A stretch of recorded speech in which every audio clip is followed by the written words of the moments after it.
누가복음 5장 1절에서 11절 말씀입니다. 5장 1절에서 11절 우리 다 찾으셨으면 한음성으로 같이 읽도록 하겠습니다. 무리가 옹이하여 하나님의 말씀을 들을세 예수는 게네사렛 호숫가에 서서 호숫가에 두 배가 있는 것을 보시니 어부들은 배에서 나와서 그물을 씻는지라. 예수께서 한 배에 오르시니 그 배는 시몬의 배라. 육지에서 조금 뛰기를 청하시고 앉으사 배에서 무리를 가르치시더니 말씀을 마치시고 시몬에게 이르시되 깊은 데로 가서 그물을 내려 고기를 잡으라. 시몬이 대답하여 가로되 선생이여 우리들이 밤이 맞도록 수고를 하였으되 얻은 것이 없지만은 말씀에 의지하여 내가 그물을 내리리라 하고 그리한즉 고기를 애운 것이 심히 많아 그물이 찢어지는지라. 이에 다른 배에 있는 동물을 손짓하여 와서 도와달라 하니 저희가 와서 두 배의 채움에 잠기게 되었더라. 시몬 베드로가 이를 보고 예수의 무릎 아래 엎드려 가로되 주여 나를 떠나소서 나는 죄인이로소이다 하니 이는 자기와 및 함께 있는 모든 사람이 고기 잡힌 것을 인하여 놀라고 세베대의 아들로서 시몬의 동업자인 야고보와 요한도 놀랐음이라. 예수께서 시몬에게 일러 가라사대 무서워 말라 이제 후로는 내가 사람을 취하리라 하시니 저희가 배들을 육지에 대고 모든 것을 버려두고 예수를 쫓으니라. 아멘.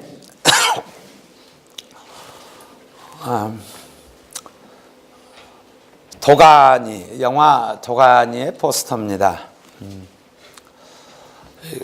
공지영의 그 소설을 영화한 것입니다. 제가 맨 처음에 도가니라고 했을 때는 제가 잘 못 알아들었어요. 미국에 오래 있다 보니까 한국 그런 단어들을 사용하지 않아서 처음에는 도가니가 이게 무슨 뜻인가 잘 몰랐어요. 근데 이제 조금 그 내용을 알고 보니까 우리 도가니탕 생각나시죠? 도가니탕. 흥분이나 감정 따위가 펄펄 들끓는 그런 상태를 비유적으로 이르는 말입니다. 그래서 흥분의 도가니 이렇게 하죠.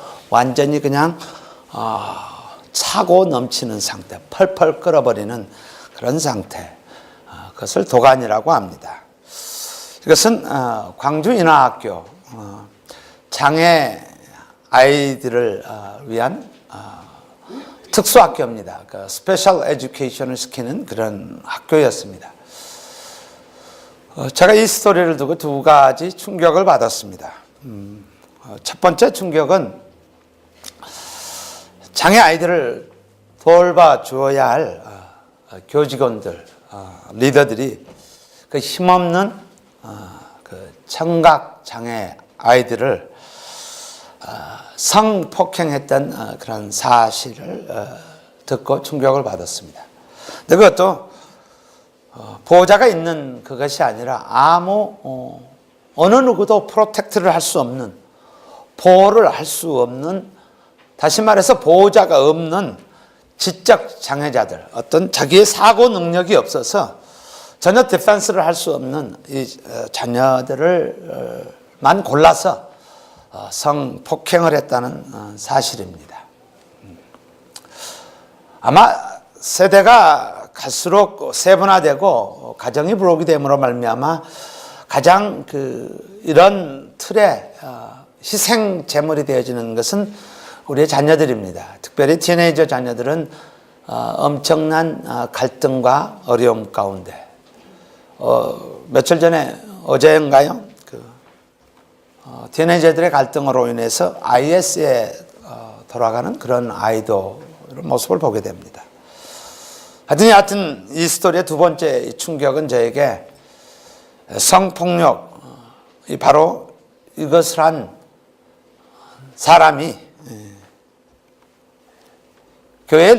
학교의 리더가 바로 교회의 리더, 장로였다라는 사실에 제 스스로가 엄청난 아픔이 다가왔습니다. 이전에 속한 하나님의 자녀가 또 하나님께서 주신 우리 무리 중에서 이런 모습이 있을 때 제가 목회자로서 말씀을 증거하고 말씀을 가르치는 자로서 과연 나는 하나님 앞에 어떻게 설 수 있을까? 이런 아픔이 저에게 참 다가왔습니다. 교회에서 일어나는 문제들을 볼 때마다 또 들을 때마다 또 사람들의 입술에 나올 때마다 저에게 많은 아픔이 옵니다. 나는 온전히 내가 목회를 하고 있는가? 하나님의 말씀을 선포하고 있는가? 하나님의 말씀이 선포되면은 변화되어야 할 우리의 모습, 나의 모습이 과연 변화되고 있는가?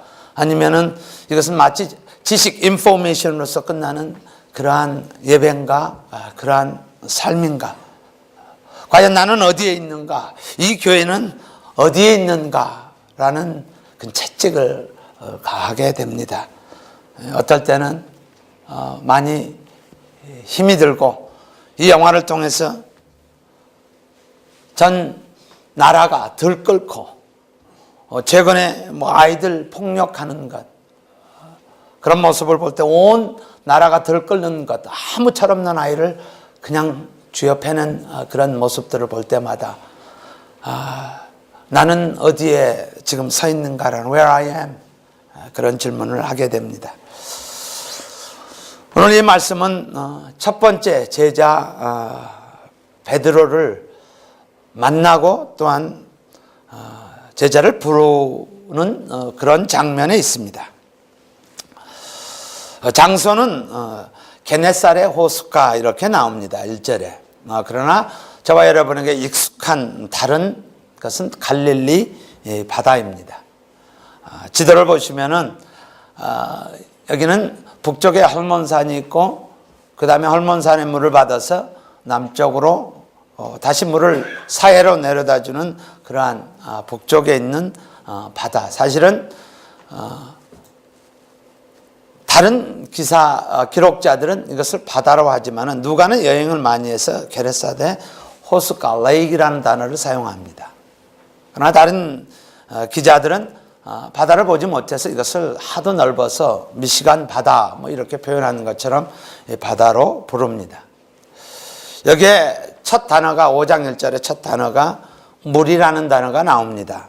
많은 사람이 몰렸다라는 거예요. 수많은 사람들이 몰려들었다라는 그런 단어입니다. 왜 이들은 몰려들었는가? 왜 예수님을 향해서 몰려들었는가? 일단은 환경적인 배경을 한번 보면은요. 누가복음 4장 36절과 37절에 보면은 귀신을 쫓아내는 그런 장면이 나옵니다. 다 놀라 서로 마르되 가로되 이 어떤 말씀인고 권세와 능력으로 더러운 귀신을 명함에 나가는도다 하더라. 인간적으로 있어 임파서블한 부분들을 지금 눈앞에 보고 있는 현상이에요. 그랬더니 37절에 예수의 소문이 그 근처 사방에 퍼지니라. All of the place에 지금 퍼지기 시작하는 거예요. 그리고 38절에서부터 지속되는 말씀은 이게 시몬 베드로의 장모가 중한 열병에 있다. 누가는 의사입니다. 그래서 하이 피버라는 의학적인 단어를 사용합니다. 적당히 온도가 템퍼레처가 올라가는 일시적인 현상이 아니라 이래서 impossible하는 그런 하이 피버에 의해서 죽을 수밖에 없는 그런 상황에 있는 사람을 고치는 그 이야기가 나오고 그 다음에 40절에 보면 이 소문이 퍼지기 시작하니까 해질녘에 얼마나 미어 터졌으면 각색병으로 앓는 자 있는 사람들이 다 병인들을 데리고 나오며 예수께서 일일이 그 위에 손을 얹으사 고치시니. 그래서 지금 게네사렛 호숫가 이 주변 이 땅에 지금 난리가 난 거예요. 귀신도 다 쫓겨나고 온갖 질병이 고쳐진 자들, 그들이 고쳐지는 그 현상을 지금 보고 있습니다. 그렇다면은 우리의 관심은 지금 오직 예수님을 향해서 포커스가 맞춰져 있습니다. 아마 제가 그런 상황에 있었다면은 이 교회에 수많은 무리들이, 수천의 무리들이 몰려들었을 때 내 눈은 어디에 가 있을까 이런 생각을 해봅니다. 목사님 뭐가 좋고 해서 스스로의 어떤 자긍심이나 자만심에 있지 않을까 이런 생각을 많이 합니다. 아마 모든 사람들이 그렇게 생각을 할 거예요. 참 인트레스트한 거, 정말 이 말씀 중에서 그렇다면 과연 이 예수님의 시야는 어디가 있느냐라는 거예요. 그런 생각을 하게 됩니다. 내가 만약에 이렇게 수많은 무리들이 모여든다라면은 나는 그들을 향해서 눈이 돌아졌을 텐데, 오늘 예수님의 시야는 5장 4절에 보시면 말씀을 마치시고 시몬에게 이르시되 깊은 데 가서 그물을 내려 고기를 잡으라. 많은 무리가 아니라 실패한 어부 베드로를 향해서 시선이 가고 있는 거예요. 이 사람이 어떤 사람이었느냐? 지금 처음 등장하기 때문에 2절에 보면은 호숫가에 두 배가 있는 것을 보시니 어부들은 배에서 나와서 그물을 씻는지라. 그물 씻고 있어요. 근데 고기가 많이 잡아서 다 잡고 그물 씹는 것이 아니라 5절에 보시면은 깊은 데 가서 그물을 내려라 했을 때 시몬이 대답하여 가로되 선생이여 라피어, 티처라고 이야기해요. 우리들이 밤이 맞도록 수고하였을 때 저녁내 고기 잡으라 했는데 얻은 것이 없지만은 말씀에 의지하여 내가 그물을 내리라. 그러면 저녁내 한 마리도 못 잡은 상태입니다. It's nothing. 아무것도 없는 모습이에요. 근데 예수님의 시야는 그 무리를 향해서 있는 것이 아니라 totally broken down, 아무것도 없는 바로 그 한 어부 베드로에게 시선이 가고 있는 모습을 우리가 볼 수가 있어요. 모세를 한번 생각을 해봅시다. 저는 그런 생각을 자주 해요. 내가 내 욕망에 의해서 하고 싶은 일들이 진행되지 않아서 쫓겨서 내가 만약에 광야에서 40년을 살았다면 4일도 아니고 4달도 아니고 우리는 4주만 돼도 저거 한데 40년을 광야에 있었다고. 그가 꿈을 가지고 있고 정말 이렇게 인생을 살아서는 아니 될 텐데라는 그 시간 40년이 광야에서 있었다고 한번 생각을 해요. 하나님께서는 그 실패한 모세에게 모세야 신을 벗어라. 네가 서 있는 곳이 거룩한 곳이다. 모세를 부르시는 모습을 연상케 합니다. 오늘 베드로의 모습은 완전히 broken down, 그런 모습에서 예수님의 시야가 무리에 있지 않고 한 인간 시몬을 향해서 있는 모습을 보게 됩니다. 오늘 말씀을 통해서 세 가지 부분을 같이 나누었으면 합니다. 전능자 하나님께서 쓰시는 사람, 그들은 누구일까? 하나님께서는 어떤 사람을 쓰실까? 하나님은 나를 쓰실까? 나는 하나님의 쓰시기에 합당한 사람인가? 나는 그런 퀄리티를 가지고 있는가? 라는 질문을 하고 싶어요. 베드로가 변화된 올해의 말씀이 이스라엘이라, 이렇게 저희가 이 말씀을 가지고 지금 계속 매주마다 보고 있습니다. 야곱에서 이스라엘이라 하나님께서 불러주셨습니다. 시몬입니다. 머지않아서 그는 베드로라고 이름이 바뀌어지는 모습을 보게 됩니다. 야곱에서 이스라엘이 되어진 것처럼 그의 라이프 체인징 스토리가 되어지는 모먼에 와 있습니다. 이 모먼을 통해서 그는 라이프 체인징, 토럴리 체인지 되어지는 모습을 우리가 보게 됩니다. 첫 번째, 그는 두려움의 대상이 바뀌어진 사람입니다. 예수님을 만나기 이전에 그는 베드로의 두려움은 의식주였습니다. 고기를 많이 잡아야지 내 가족도 부양하고 내가 온전히 살아갈 수 있지. 그래서 그의 모든 포커스는 얼마나 많은 고기를 잡아야 하는가에 그의 생의 모든 것이 걸려 있습니다. 여러분 비즈니스를 하시면은 올 포커스가 뭐예요? 돈을 많이 버는 거예요. 거기에 모든 것이 집중되어 있어요. 자식이 있으면은 이 자식 바르게 키우고 싶은 것에 포커스가 맞춰져 있는 거예요. 여러분 하시는 일에 거기다 대치를 시켜놓고 대면을 시켜놓고 포커스를 맞추면 그게 뭐냐라는 거예요. 베드로에게는 많은 물고기 잡는 것이에요. 오늘 또 동일하게 그는 저녁 내 물고기를 잡기 위해서 그는 살았습니다. 그러나 한 마리도 잡지 못한 완전히 실패한 그러한 베드로였습니다.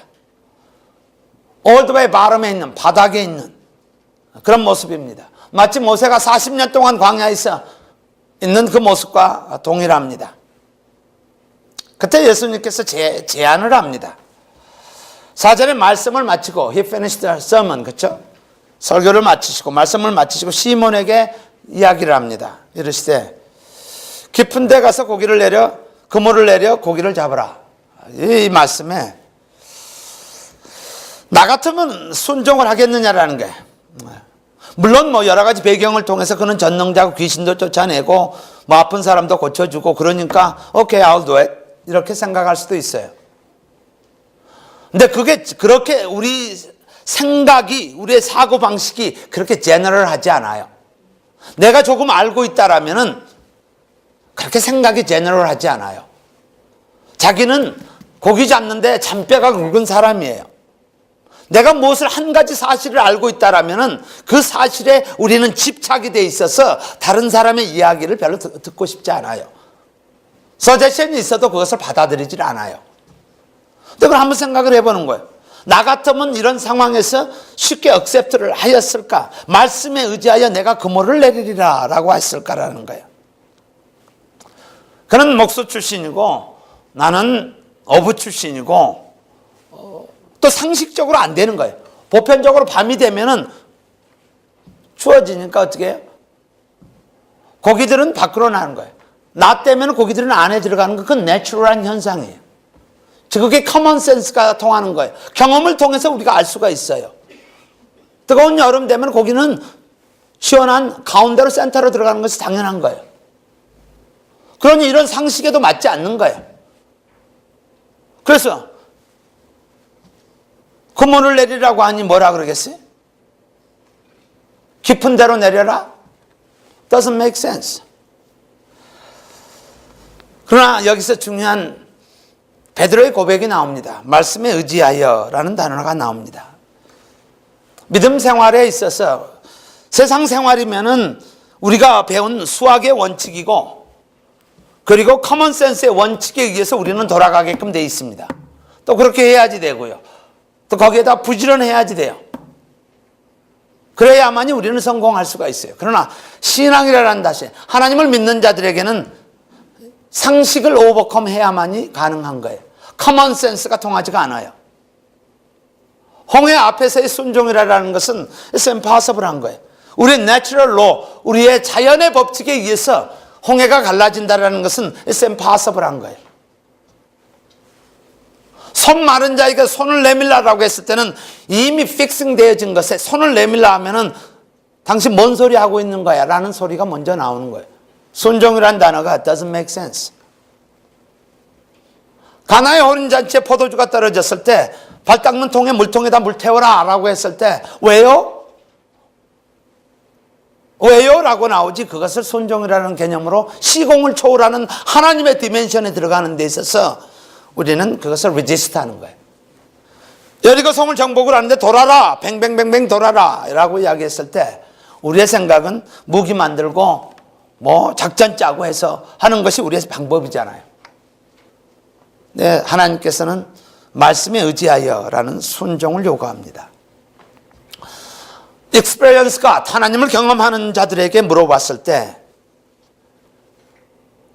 조금 그건 어려운 단어가 될지 모르죠. 조금 쉽게 말씀드리면은 나는 내가 인생을 살아가면서 나는 과연 몇 번 순종을 했느냐, 어느 순간에 순종을 했느냐, 내가 순종을 했을 때 내 상식이 논리가 통하지 않았을 때 내가 순종했던 기억이 얼마나 됩니까? 라고 물어보면은 아마 하나님을 경험한 스토리가 나올 겁니다.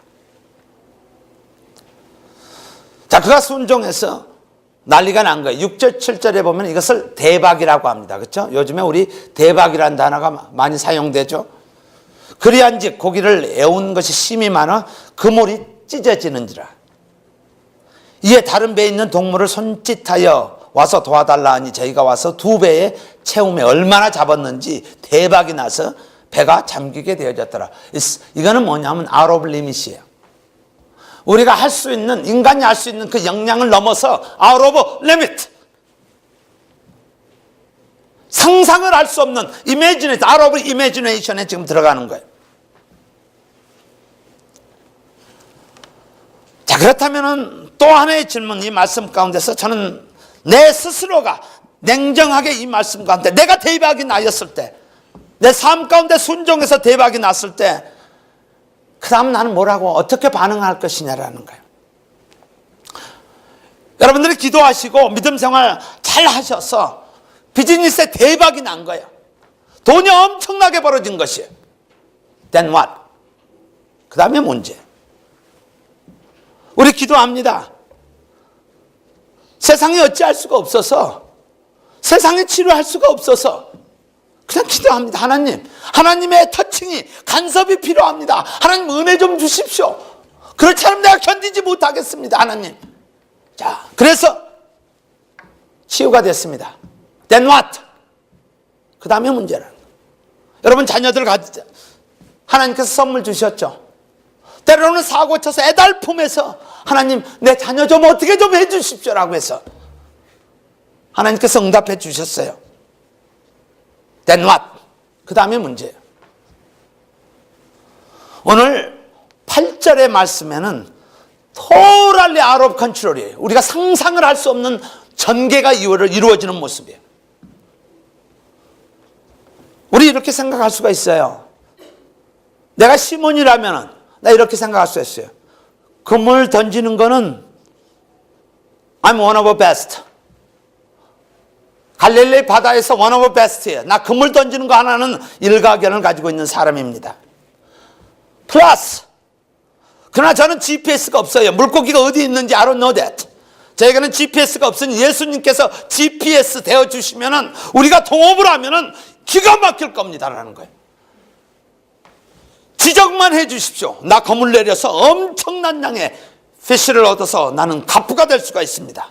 이렇게 하시지 않겠어요?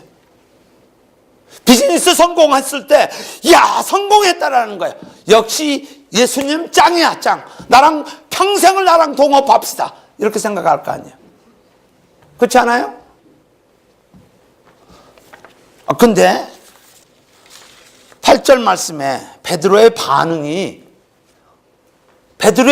어떤 반응이냐? 시몬 베드로가 이를 보고 예수의 무릎 아래에 엎드려 가로되.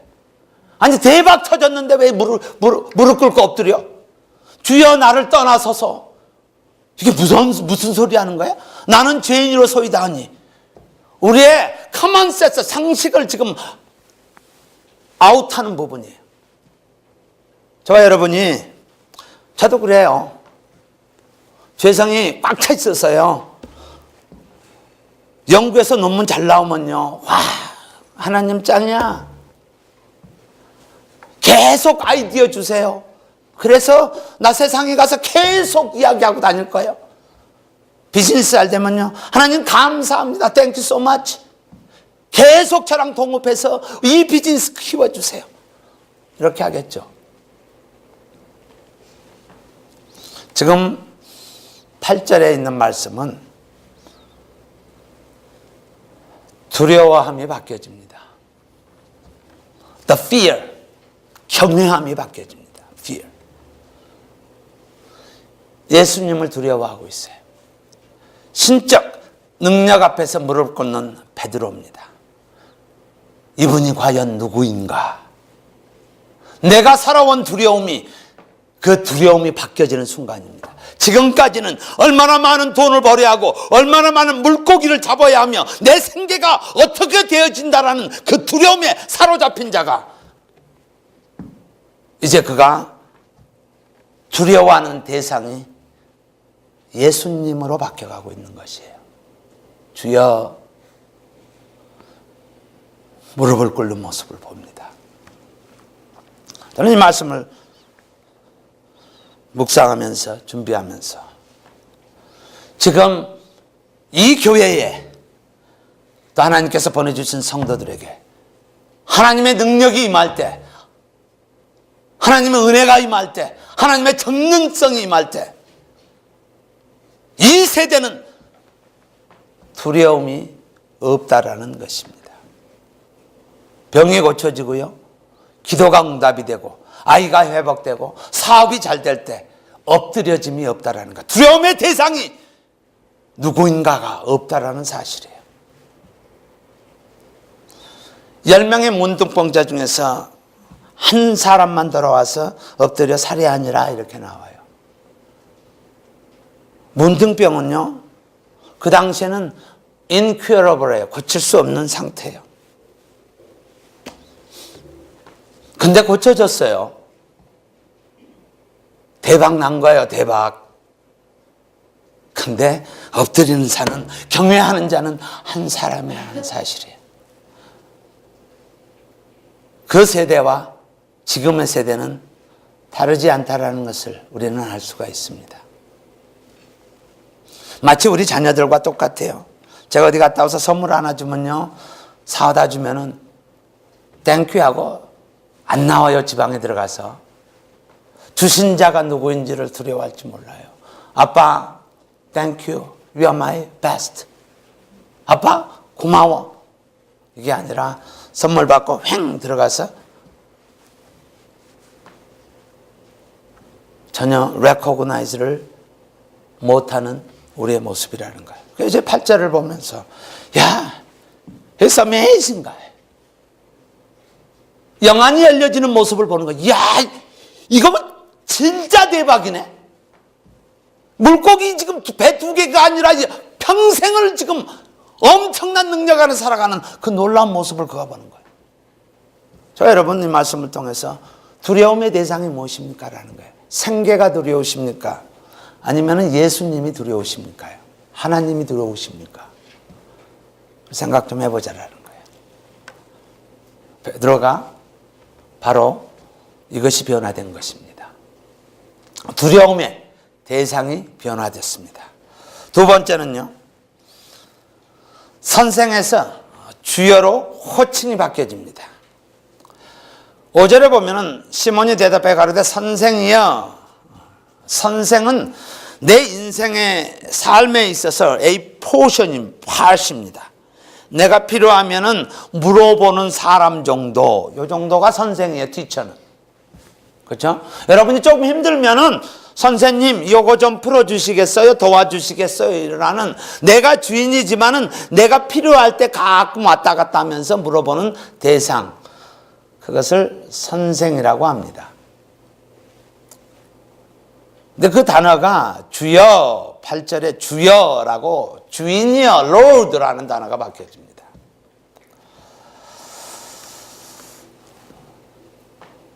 내가 주인 돼서 살았던, 다시 말해서 하나님 밖에 살았던 나와 주 안에 있는 나, 누가 더 강합니까? 누가 더 강하느냐예요. 누가 더 스트롱하느냐라는 거예요.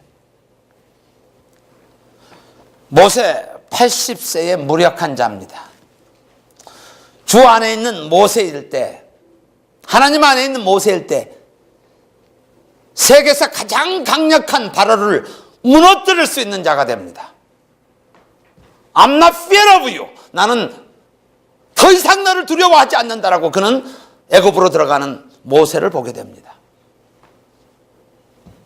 빌립보서 4장 13절에요. 내게 능력 주시는 자 안에서 나에게 능력 주시는 자 안에서 내가 모든 것을 I can do everything. 하나님 안에 있는 사람이 되는 것이에요. 오병이어의 기절을 보고요. 내 손안에 있는 어린아이 도시락인가? 안드레의 모습이에요. 내 손안에 있는 어린아이의 도시락인가? 아니면은 예수님 손안에 있는 도시락인가? Think about it. 생각을 해보자라는 거예요. 농구공이 있습니다. 제 손안에 있는 농구공과 마이클 조단 손안에 있는 농구공은 huge difference합니다. 지금 뭐 그렇게 잘하지 못하지만은요, 골프공이 내 손안에 있는 골프공은 all over the place에서 지 마음대로 돌아다녀요. 그러나 타이거 우드에 있는 손안에 있는 골프공은 fantastic합니다. 공 날아가는 거 보면 드롭돼서 떨어지는 거 보면은 fantastic. 어떻게 저렇게 차로 잰 것처럼 할 수 있는 것인가라는 거예요. 이 고깃배, 베드로에 있는 고깃배와 예수님 손안에 있는 고깃배, 내 손안에 있는 자식과 하나님 손안에 있는 자식, 내 손안에 있는 나의 gift, 재능과 하나님 손안에 있는 재능, 내 손안에 있는 물질과 하나님 손안에 있는 물질, 비교할 수가 없습니다. 지금 선생이어에서 주여로 바뀌는 것은 it's dramatic change합니다. 나의 존재성에 대해서 완전한 체인지를 가져오는 그 놀라운 고백이 바로 이 고백에 있습니다. 주여! 우리 인생 가운데서 주여라는 그 고백이 아무 순간이든 어떤 모험이든 주여 나 좀 지켜주시옵소서라고 고백하는 자 되어야지 돼요. 필요하면은 선생이여 예수님 나 아시죠? 이것이 아니라 주여입니다. 다시 말해서 예수님이 교양 선생님이십니까? 필요할 때 도움을 요청하는 헬퍼입니까? 아니면은 내 삶의 주인이십니까? It's a huge difference 합니다. 오늘 두 번째 변화는 바로 선생에서 주여라고 외치는 것입니다. 우리 모두가 이 배짱 한번 가질 필요 있어요. 내가 할 수 있는 것은 제한되어 있어요. 밀실 바닥에 서 있는 나에게 나는 아무것도 아닌 존재인 것밖에 몰라요. Totally broken. 완전히 산산조각이 나버리는 거예요. 주여, 예수님, 선생, 이것이 주여라는 그 고백에는 우리의 삶의 토탈 체인지가 이루어지는 That's the moment입니다. 주여. 세 번째는요, 그의 인생의 interpretation, 내 삶을 살아가는 내 인생의 해석이 이 순간부터 달라집니다. 우리 삶에 대해서 해석이 중요합니다. 그냥 단순하게 보이는 현상의 해석을 하고 살아가느냐, 아니면은 영성을 가지고 하나님 안에서, 전능자 하나님 안에서 내 인생이 해석되느냐는 that's a huge difference 합니다. 밤새 고기 잡았어요. 한 마리도 못 잡았어요. 이날 밤은 실패입니까? 성공이십니까? 인간적으로 보면은 실패예요. 한 마디 못 잡았으니까. 그물이나 씻고 있고 밤새 수고해서 한 마리 못 잡으면 인간적인 우리의 영안이 아니고 육안으로 봤을 때는 그는 absolute failure입니다. 업으로서의 퀄리피케이션이 되지 않아요. 그러나 이 실패가 아니라 축복이었다라는 사실입니다. 인생의 해석이 달라집니다. 여러분이 삶 가운데서 실패할 때, 아무것도 없었어요. 아무리 수고를 해도 되지 않을 때, 그때 그것이 실패가 아니라 그것이 축복의 시작이 되어집니다. 자, 이렇게 질문 한번 할게요. 탕자는 실패했는가? 아예 그냥 전체 그림을 놓고 탕자는 실패했는가? 아니면 둘째 아들이 왜 탕자인가? 우리는 탕자라는 소리를 자주 듣습니다. 왜 그가 탕자인가? 그러니까 탕자라는 그 말 단어 자체에 의해서 그가 허랑방탕하게 아버지 유산을 다 없애버려서 그는 탕자인가? 그럼 거꾸로 한번 생각을 해봅시다. 만약에 그가 요즘 세상에서 한다면 스탁에 인베스트를 해갖고 거부가 됐습니다. 엄청난 부자가 됐습니다. 아버지 유산 가지고 나서 비즈니스에서 엄청난 부자가 됐습니다. 그러면은 그는 역시 탕자인가? 탕자입니까? 아닙니까?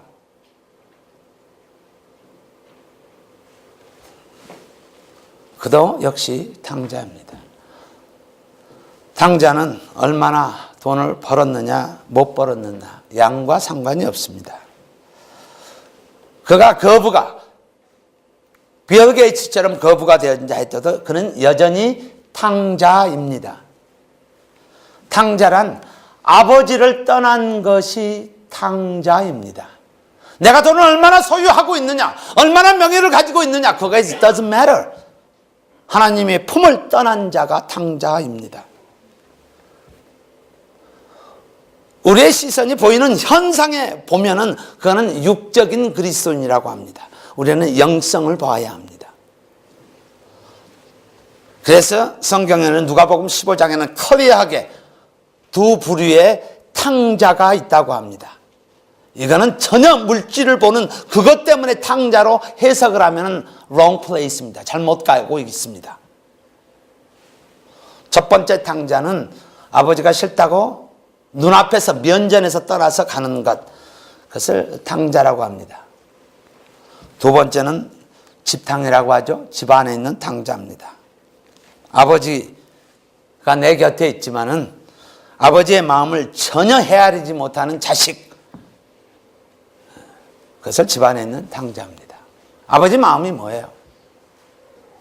동생이 돌아오는 것을 기다리는 그 아버지예요. 야, 네 동생 어디 있지? 이제 좀 정신 차리고 이제 또 왔으면 좋겠다. 이제 왔으면 좋겠다. 이제 왔으면 좋겠다. 너 내 마음 알아? 저와 여러분, 우리 하나님의 자녀예요. 우리에게 딱 하나 해야 될 거 하나 있어요. 우리는 예배 드리고요, 찬양도 하고 기도도 해요. 하나님께서 예수 그리스도를 이 땅에 보내신 이유는 하나밖에 없어요. 구원하기 위해서요. 지금 세상에 밖에 있는 영혼들을 향해서 none of my business입니까? 아니면 it is my business입니까? If it's none of my business, 그러면 우리는 집안에 있는 탕자입니다. 하나님의 심정을 모르기 때문에 그렇습니다. 자식이 둘이 있어요. 하나는 밖에 나갔어요. 똑똑해요, 이 자식. 되게 똑똑해요. 브라이트해요. 그래서 나가요. 부모 심정은요, 그 자식 돌아오는 거예요. 네가 돈을 얼마를 벌든 상관없다. 너가 나한테 돌아오기만 하면 된다라는 거예요. 왜 그 심정 가지고 있느냐라는 거예요. 예수님께서 그에게 10절에